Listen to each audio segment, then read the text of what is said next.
वह उत्तरा और अभिमन्यु का पुत्र परीक्षित था। परीक्षित का जन्म अत्यंत कठिन परिस्थितियों के बाद हुआ।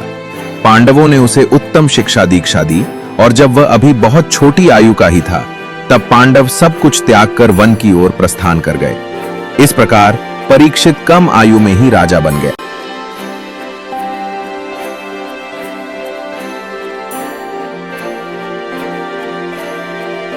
परीक्षित एक अत्यंत धर्मात्मा राजा था।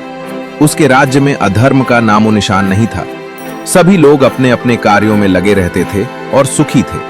परीक्षित अपने राज्य का बहुत अच्छे से ध्यान रखता था और अपनी प्रजा को भगवान के समान मानता था। वह समय समय पर अपने राज्य में भ्रमण कर प्रजा के सुख दुख का हाल जानता रहता। एक बार जब परीक्षित अपने राज्य में भ्रमण कर रहा था तब उसने देखा कि एक विशालकाय काले रंग का पुरुष जो राजा के वेश में था, सिर पर मुकुट और हाथ में डंडा लिए एक गाय और एक बैल को पीट रहा था। वह गाय बहुत दुबली पतली थी, उसकी आंखों से आंसू बह रहे थे और बैल के 3 पैर नहीं थे। वो एक ही पैर पर किसी तरह खड़ा था, वो भी घायल। राजा ने उस पुरुष को रोका और पूछा, तुम कौन हो? मेरे राज्य में गाय और बैल पर अत्याचार करने की तुम्हारी हिम्मत कैसे हुई? वो पुरुष बोला, महाराज, मैं कोई और नहीं, स्वयं कलयुग हूं। परीक्षित ने कहा, मेरे राज्य में तुम्हारी हिम्मत कैसे हुई कि तुम यहां के लोगों को कष्ट दो? कलयुग बोला, महाराज, ये काल का नियम है।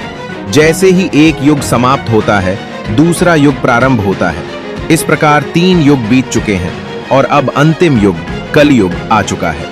ये गाय कोई साधारण नहीं, स्वयं पृथ्वी है और ये बैल स्वयं धर्म है। धर्म 4 पैरों सत्य, दान, दया और पवित्रता पर स्थित होता है, परंतु कलयुग के प्रभाव से उसके 3 पैर समाप्त हो चुके हैं। दान, दया और पवित्रता लुप्त हो चुके हैं। अब केवल सत्य ही शेष है और कलयुग के अंत तक सत्य भी समाप्त हो जाएगा, तब महाविनाश होगा। राजा परीक्षित ने कहा, कम से कम मेरे राज्य में तुम्हारा प्रवेश नहीं होना चाहिए। जब तक मेरा शासन है तुम मेरी प्रजा को कष्ट नहीं दे सकते। कलयुग ने कहा, महाराज, काल की गणना के अनुसार मेरे आने का समय हो चुका है, कृपया मेरे साथ अन्याय न करें। तब परीक्षित ने कहा, ठीक है, मैं तुम्हें 5 स्थान देता हूं। केवल उन्हीं स्थानों पर तुम्हारा प्रभाव रहेगा जिससे मेरी अधिकांश प्रजा तुम्हारे प्रभाव से बची रहे। वे 5 स्थान थे।